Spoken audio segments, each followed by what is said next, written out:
All right, everyone, welcome along. So how's it going so far? Week 4 was kind of that break point, wasn't it? We've gone so far, we've done a bit of this, a bit of that in terms of learning to model our data and starting to write some DAX measures. So the next few weeks, what we're really going to focus on is much more in the Power BI side of things as opposed to in the Power Query side. It's a language difference, I guess, is where it is in my mind. So first few weeks, really kind of M is where your world revolves around. And now I think we're going to start doing a lot more in DAX, but we're going to start talking really about extending on what we did, where we got to at the end of week 3. Yeah? So I hope you've been following along. Download the files from GitHub if you haven't, because at least try, make an effort, go through, build the file that you've got. Download the one from the previous week if you think, yeah, and then you work through that one, and the file that's up there with the week name should be the end of the week's value, yeah, kind of the end point. It makes sense in my mind. Hopefully it'll make sense to you. But let's go on over and see what we're doing today.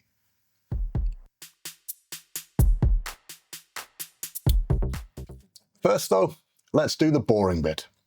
Geordie Intelligence is of course a YouTube channel. That means your likes, subscribes, interactions with the channel are really important to us. Okay, that's how we make sure that the content we produce is good and that it's meeting your needs. If you don't tell us, we won't know. If it's not right, tell us. If it is right, tell us. Got no excuse. So why don't you write a comment right now and tell us what you think. Champion.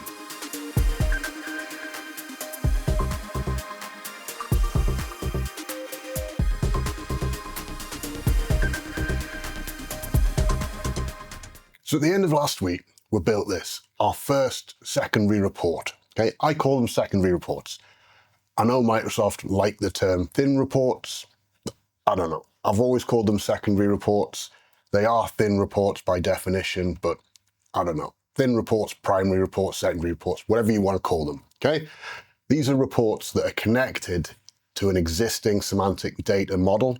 Okay, so you've got your semantic model exists, and these are reports that connect to it. This is really where you will see Power BI change the way your organization works, because the more of these reports that you connect up and that you've got connected up to your enterprise data model, okay, the more important it is, and more importantly to that, everyone's using standard data values.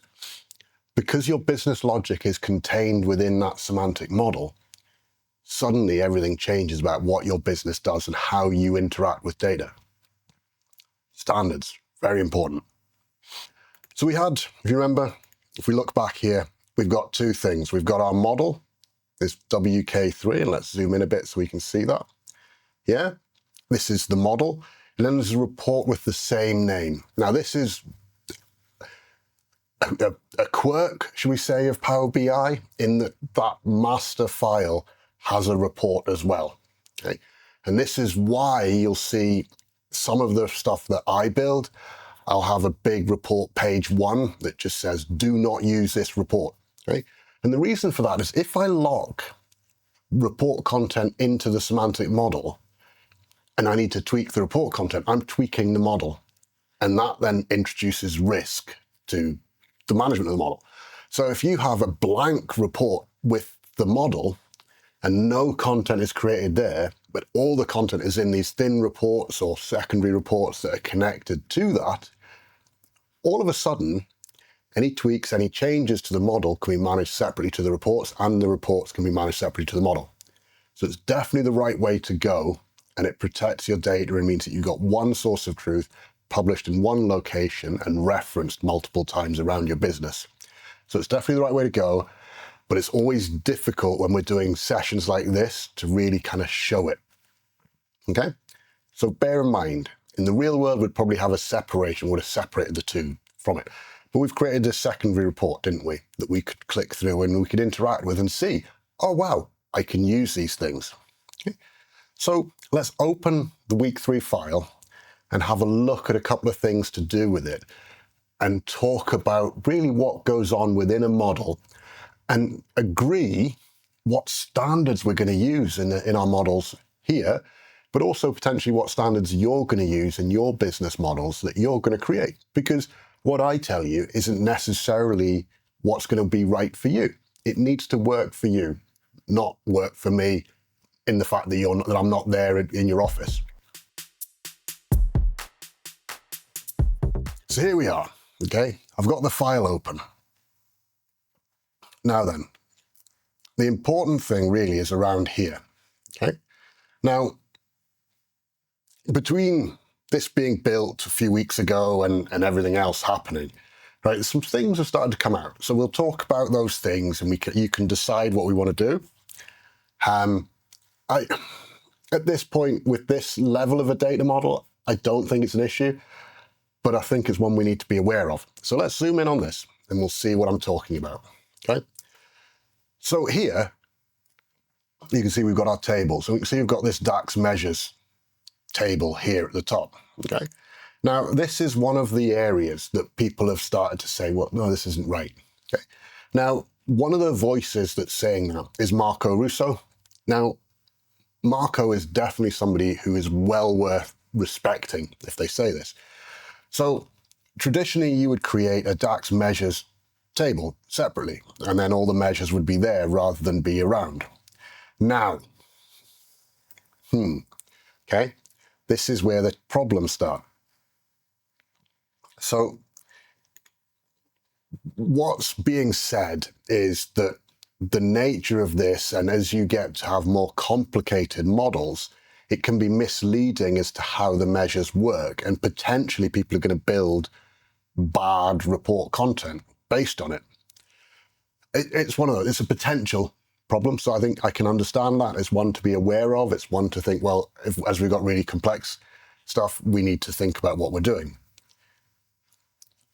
The other thing that's also been mentioned is that AI doesn't really work in terms of being able to understand the model with this, okay?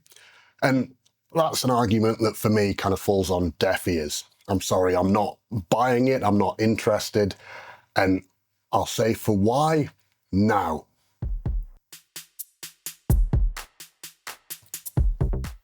Power BI has Copilot within it, okay? That's one of the things that Microsoft likes to tell you. In fact, here it is in Power BI Desktop. Here is my Copilot that I can click on. If I click on Copilot, I should be able to get lots of exciting things out of it. Oh, wait, no. Oh. Let's go and look at the Copilot requirements and see, maybe we should be really clear that Copilot isn't part of Power BI whatsoever. And it, as you can no doubt tell, really annoys me, really annoys me that Microsoft is saying this. And my view is, based on this, that I think Copilot has no place within Power BI. To use Copilot, you have to have an F64 fabric capacity, okay? An F64 fabric capacity is around, you're going to be spending, realistically, £6,000 plus per month, okay, on your Power BI estate for that. Also, and so you're not going to do it on the basis of, oh, I'd love to have Copilot. Copilot would be awesome, wouldn't it? Not to mention, if you are at the point where you're going to have fabric capacity, I would suggest, I would hope that you've got a team who kind of knows what they're doing, building your models and actually doing a lot of the legwork and doing the documentation behind them.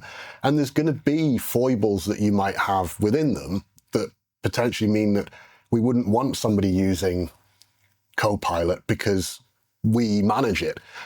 You know, Copilot is great when it's a case saying, well, I'm not fully sure what this documentation means. But if you're an internal team, your internal center of excellence, which of course we and our consulting partner, Geordie Consulting, really recommend customers use, okay, not in terms of you need lots of additional people, but in terms of you've got a lot of those skills already in-house with some little tweaks, maybe send them off on the odd course, right? You can really change the way your business works because these people have the skills, they have the knowledge of what goes on within your business.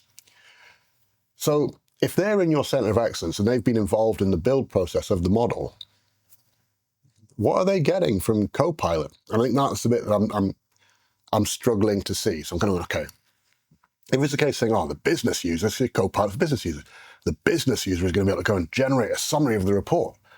Well, I can kind of get behind that, but if a business user, bearing in mind this is our report content that we've built, and you're telling me now my senior leadership team have to rely on a Copilot summary of the report to make sense of it, I think you've got other problems in your business, and I think your report content probably hasn't been built correctly, and you need to kind of re-engage and work through that.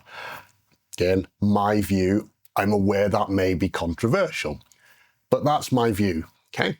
Sorry, let's get back to the video, shall we?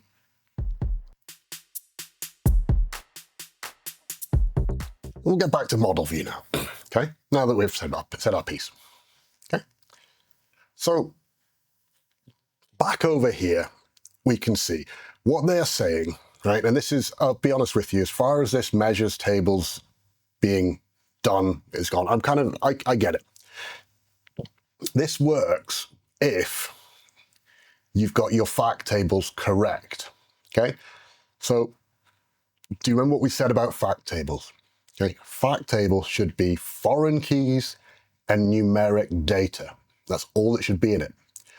By doing that, what it means is there's no need to ever show content from there. So if all my measures relating to orders are in a folder within there, okay, and we can do that, so we can say, right, now we've got this quantity sold. If we do this, pick those two, let's move the home table to be orders, okay, and they're going to be in the display folder quantity sold. Do the same likewise for sales amount, okay, so you can pick those, change the home table to orders. Okay, what you'll see is under orders, we'll have the various folders that we need. But then what we would look to do, and this is partly where it gets to be a bit cumbersome, is we'd have to go through and hide all the columns. What I'm doing is, I'm just conscious you can't necessarily see behind my head, is I'm kind of clicking the little eyeball icon to hide everything, okay? So you don't want to see those, we're going to hide them. If we hide everything, then it becomes, again, back in Power BI land, it's treated as a measures table anyway, because there's no content there. But as soon as we say, well, we actually need, for the sake of argument, whatever it is, you know, we need order date, which we don't, I'm not saying, you know, it drops back to being a normal table, and then it becomes a bit of a, okay? So I'll do that, okay? We can understand now what's happening, that this is what we've done. We've moved away from using separate measure tables for all we have them. I think the bit that I struggle with, okay, is when we talk about report level measures, or as I've always termed them, secondary measures, because they're in secondary reports. Thin measures if you want, okay? So you can create new measure content within a specific secondary report or thin report.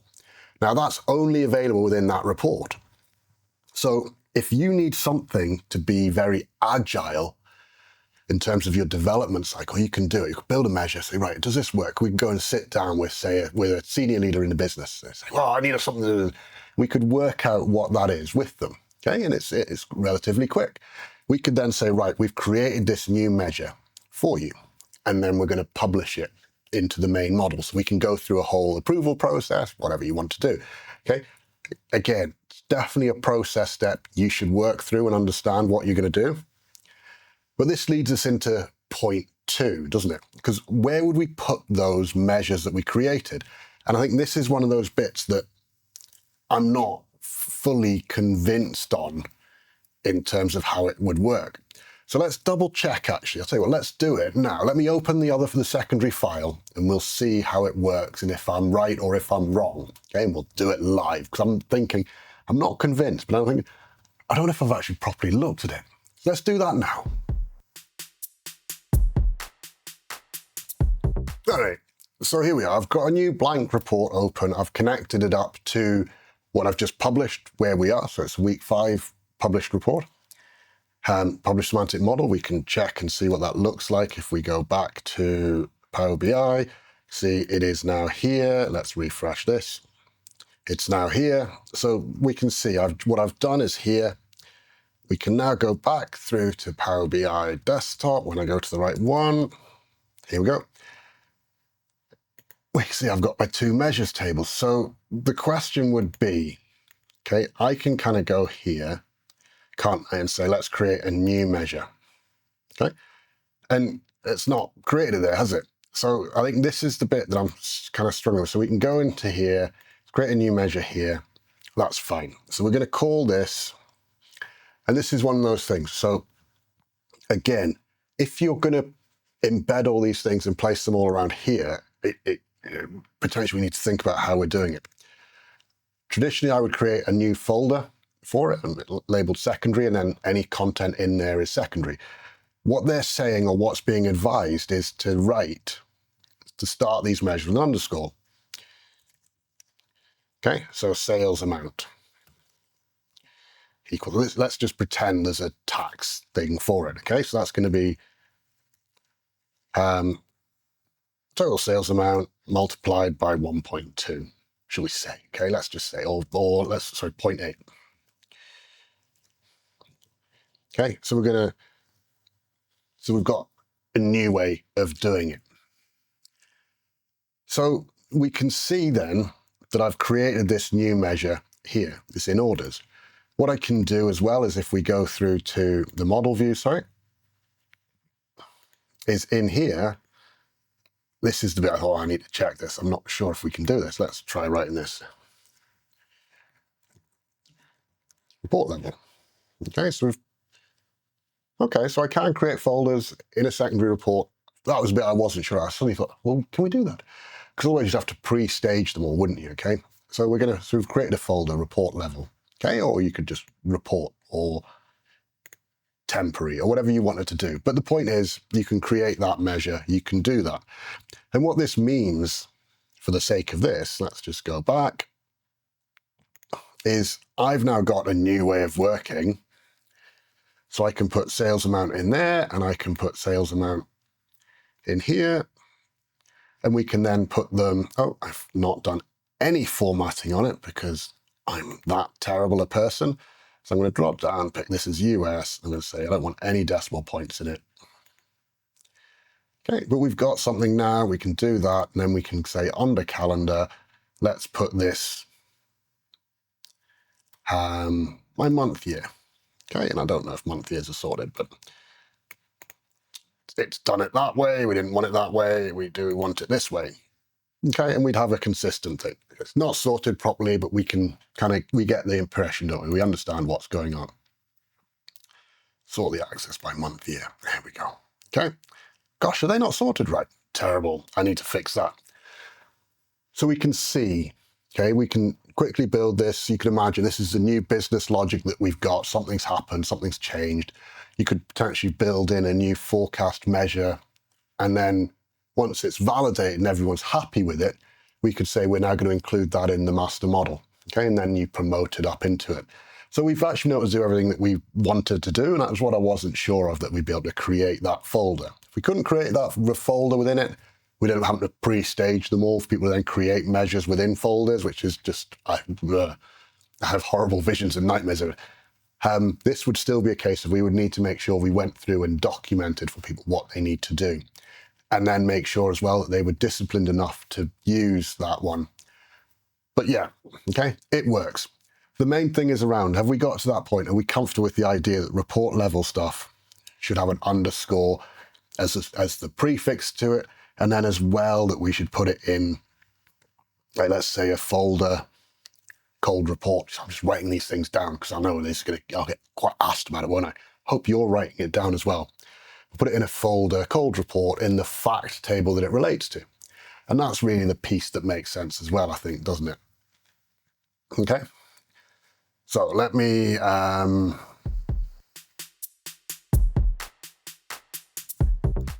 to the other one, to our main report that we're looking at today. Okay, we've got that. One of the things that you'll note as well while we're talking about names and naming conventions, because I think this is important. Okay, we kind of touched on this secondary area, or these report level measures. what you'll notice is that we haven't, and I think that's something really important that we kind of are clear about, is we have not, zoom in on here, we haven't labeled these in any particular way. So some people might say, well, should you put fact or dimension or D or F or the like? This is a difficult one, okay? Now, the guidance for this has been going around for a long, long time, okay? Predating Copilot.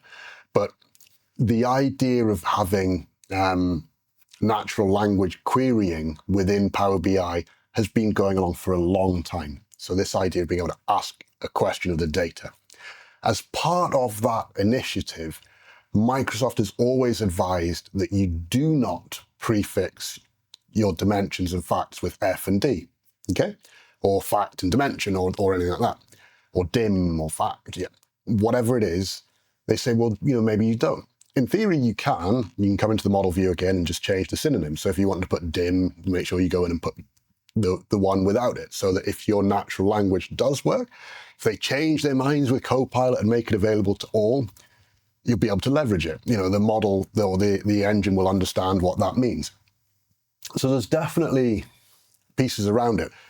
But then it's about understanding who's going to be creating report content. Anyone who's creating content needs to understand what we're talking about when we say a field, don't they? So we need to make sure that we've got that clarity. So for this, we've not used fact, dimension, dim, fact, anything like that, okay? Everything's just got a name of the table for what it is, okay? This is how it is. It's up to you. I've just realized I've probably put it on orders. I should have put it into sales, shouldn't I? But anyway, we get the picture. You know exactly what it is. I'll fix all that before we publish it up and into GitHub for you guys to download. But the point is clear. I thought we can do it now, can't we? We can.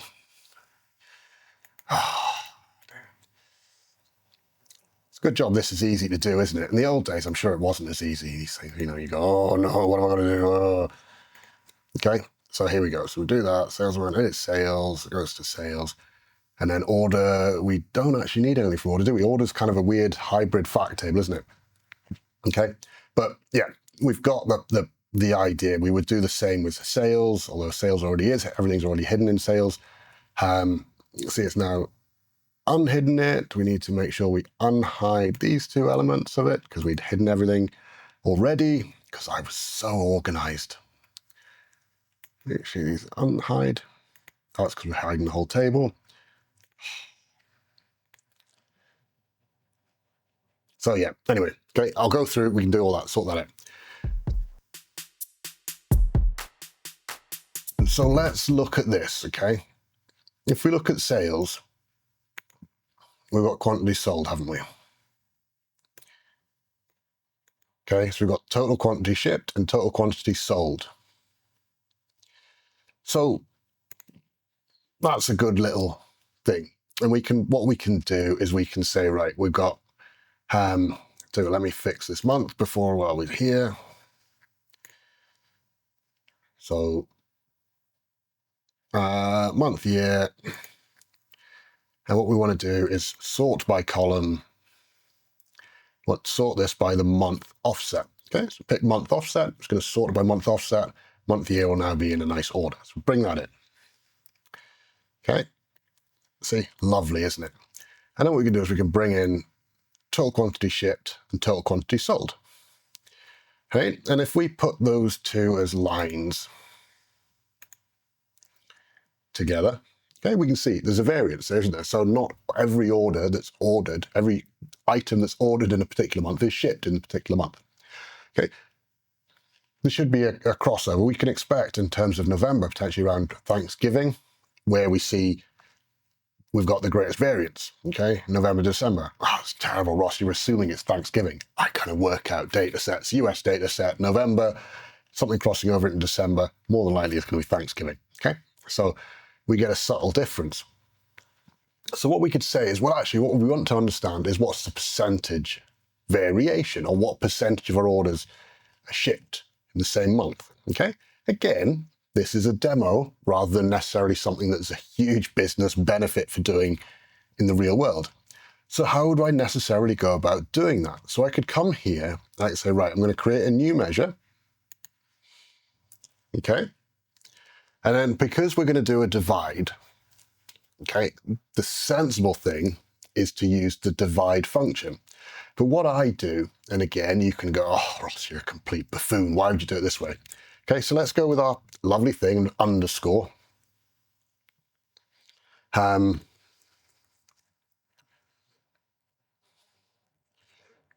Shipped month of order. Yeah, percentage equals new line. Now let me go drop this down. Let's zoom in on this, okay? Because what we're going to do is we're going to use variables, okay? So VAR, and within variables, I was using underscore, which is, again, I'm thinking now we're going to use lots of underscores everywhere. I don't want to use an underscore, do I? Because that's not going to help me. I'm trying to think what I can use.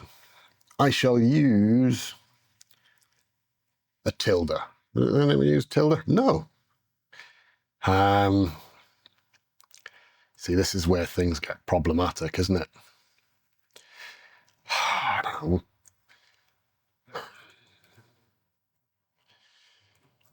So you get away with underscore, so I might double underscore, just so that we've got this. Well, it's a nominator, underscore. Nominator equals total quantity shipped.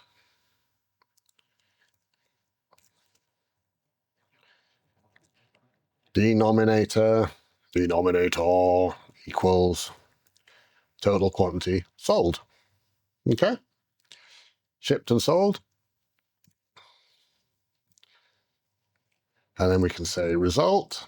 Okay, which again, this is one of those things that's recommended, because what you can do is we can explore and experiment within our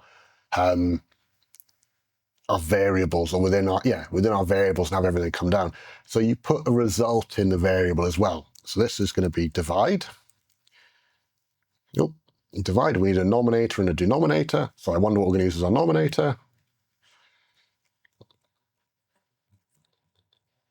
Denominator and an alternate result. So I'm going to pick blank. Oh. So if we don't have anything, return a blank. Okay, you can put anything you want there. You might say a 0 or like, whatever. I'm just going to put blank. Okay, there's no right or wrong. You could even leave this blank and not put anything in for it. It's an optional. You can see from the IntelliSense. And then lastly, we need to return. So what do we actually want our measure to return? And of course, we want it to return result. Okay, so suddenly we've got a measure written using variables. We can see here, if we wanted to call this percentage, I'm going to say, we'll have one thing. Okay, and we're going to say, right, let's drop this as a secondary x-axis, and we can see what happens. So overall, we see 174% was shipped in January. Okay, whereas then it drops all the way down, comes down to 79%. That's the low point. And again, we could go through and we could do some things to highlight that and see what's going on. But all of a sudden, we're able to build things, and we can build quite complicated things quite easily by using variables. Okay, so I don't need to necessarily write these from scratch, but I could have written all those from scratch within those variables. But if you imagine, without variables, you used to have to write those whole pieces from scratch within, and then within, and within, and within. So DAX being recursive is brilliant, but also being able to use variables means we can kind of write it once, return it once. And you can have some quite complex pieces of work going on within your variables or within your DAX statements. Some of them I definitely would say to have a look at if you want to see something that's a bit complicated. Ask us to show you the Newcastle Parkrun data set. Some of those calculations for consistent or consecutive runs, there's some beauties in there for how variables are used. The next thing that we have to think through, okay, and this is one of those areas that we need to be really clear about as we're getting into this. So we've touched, haven't we? Even today, we've just written another simple DAX measure, okay? So we've got this idea of simple DAX measures, but DAX doesn't just have to write scalar measures, okay? So a scalar measure would be something that's just going to return a single value. You can have DAX create columns, and you can have DAX create tables, and then you can also use variables within your scalar measures to produce tables or columns, and then from there build something else. Okay, so there's an awful lot of complexity that DAX has, and we just really haven't touched on that at all at any level. So what do we mean? So if, for example, let's say we had, well, we've got calendar, haven't we? So we can do something in calendar. And again, this is purely for the sake of a demo. Please never, ever do this, okay? But we'll do this as the sake of a demo. So what we can do is we can say, well, let's create a new column in my calendar table, and we're going to call this monthly sales equals, okay? And this is just going to be total sales amount. Yeah.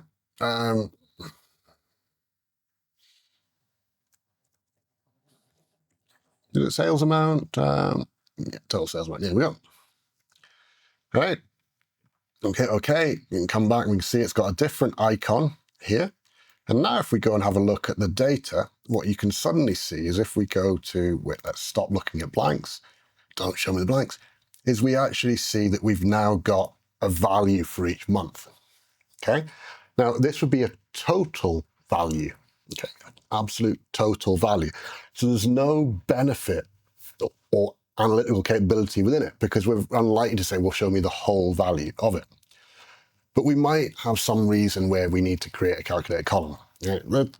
When you get to any serious level of Power BI, you will be very rare that you create calculated columns. Okay, I use them normally. For me, when we're using them, is if we need some sort of an aggregation option because of making it quicker. So in the Jesmond Dean report set, for example, that we built, we used that to calculate an individual's run streak, used a calculated column because of the way it was calculated. Okay, and we'll cover that in a minute. Wait, we'll do it now actually. So the way that Power BI loads data into the model, okay, as we go through, we run through the Power Query ETL steps, okay? That builds a table. That table then needs to be compressed. Okay, so Power BI will compress each table that it builds based on an internal compression algorithm that looks at columns with the most, with the lowest cardinality first, and then you end up sort of kind of compressing that column the most, and then you kind of go through and you end up with a table that's got a compression algorithm on it. It's really difficult to try and work out how the compression algorithm is going to work beforehand, so don't try, but know that there's a compression algorithm that's involved and that it processes data as it moves through. Okay. After that table has been compressed and processed, it comes into the DAX engine, and so the calculated column is worked. Now, because it's done after the compression algorithm, for all it will still be compressed, it's compressed based on where it is. Okay, so it's not able to be optimally compressed, shall we say. The compression algorithm is not optimal. And we could look at this and say, well, all I had to do was use the monthly sales because that's all I've done. So what have I gained besides using up more space in my model? That's kind of the whole point, isn't it? That's really why I use this, and that's why it's important to understand. So we can get to that point where we've got real clarity of vision with it, but it's never properly compressed. What we could then say is, well, I'm going to create a new table, okay, because we can do a DAX table. So if I come back to home here, let's say I'm going to create a new table,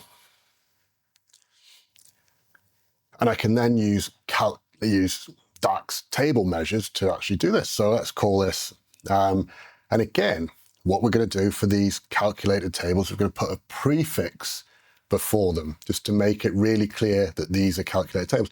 Maybe we should have put a prefix before we did for the calculated column, but we can go back and do it later. So we'll put an underscore. Okay. We're going to call this monthly shipped. And again, this is absolutely atrocious development. So we're going to call this is going to be summarize from calendar. Oh, let's go month, year. Oh, my hand's going in. And then we want sales shipped. That is going to be total sales amount shipped. Okay, we hit enter, and it will now go away and produce a table based on that. Right?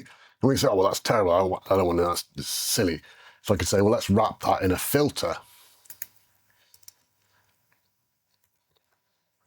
Okay, where sales shipped is not 0. Okay. And it'll go and it'll build that table. We've got a nice table done. Brilliant, fantastic. Again, why would I want this? There will be cases, and in particular, as I say, look, this is a classic where we've built an aggregation. It's useful. If you've got lots of finite data, lots of products that have gone through, if you can build a DAX table for, and again, pre-stage it, and again, this will be compressed, but because it's a whole table, it will be compressed optimally as opposed to the column, which isn't, okay? Because it's still, we can now calculate how we should compress this table. But again, it's like kind of edge casey where you need them. But what we've got here is a clear thing, isn't it? Where we can see there's a difference in the icon. And again, this is really one of the things that I want you to understand. There are differences in icons around what goes on. So the calculated column one has a little calculation and a table icon thing, little total. Yeah. The big one I don't understand is date in a date table. Why is that a person? I just genuinely don't understand. So we've got to this point, haven't we, where we can understand that there's going to be values that come through, and the way we structure our data needs to be considered, because what we want is to make sure that we can easily see, well, these are things we're going to need to use. Now, in reality, if you've calculated something in DAX, you do want to be using it. So I'll tell you what, let's go here. We've got our monthly sales. Let's put an underscore so at least it appears at the top of the table. Let's do that, underscore. Okay, so it's now at the top of my table. So again, that makes sense, doesn't it? Everything then appear at the top.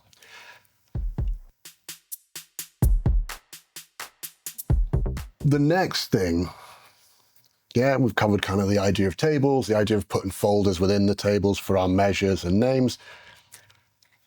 We can then publish our report content up. But before that, what I wanted to show you is kind of what I do typically for these. So I will, as I say, typically I'll just put, we're just going to call this overview, just the main page, or actually no, this needs do not use. Right, and then I put just a big text box.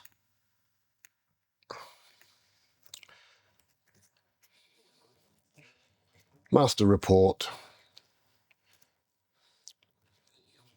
Do not use for visualizations. Okay. Put it in the middle of the screen, make it big. Okay. Let's do that. Center it, kind of, you could make it whatever you want, kind of do that. And then when you publish it up, that's your main page. And then because you're going to be testing content within it, because of course you are, that's always how you'll do things when you have to go in and go, what happens with this? Okay. Go through and hide the other report pages from the report view. Okay. So then when I publish this up, we'll just do that now. So we're going to publish this to back to basics. Let's replace the report. So now, if for any reason I've got access to this report and go, oh, what's going on with it? Master report, do not use for visualizations. Okay, right. So if I wanted to test something and I was saying, oh, I've had a request come through, I can hit edit, I can go in here, we've got this, okay?